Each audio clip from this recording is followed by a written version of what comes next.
Rozhodla som sa nakúpiť a zaniesť 4 útulkom veci, ktoré potrebovali za 1400 eur. To bolo jedno auto, ešte príde druhé. V novom videjku sme si prešli, čo útulky potrebovali, nakúpili sme a zaniesli do Nového Mesta nad Váhom, Piešťan, Trenčína a Trnavy. Celé videjko nájdete na mojom YouTube kanáli. Takže pre Piešťany máme vlastne tieto všetky papania a všetky tieto obojky a vodítka.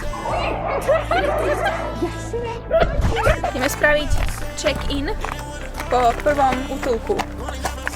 Prišli sme do Nového Mesta. Týmto sme vlastne zobrali všetky tieto rinty a tieto hračky. Aj Simon, zlatičko.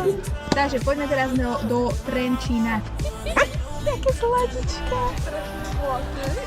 Ja som im zobrala všetky takéto rôzne sausages, zase tieto konzervy, mňamky tam písali, že chcú a ešte vlastne tieto všetky idú im.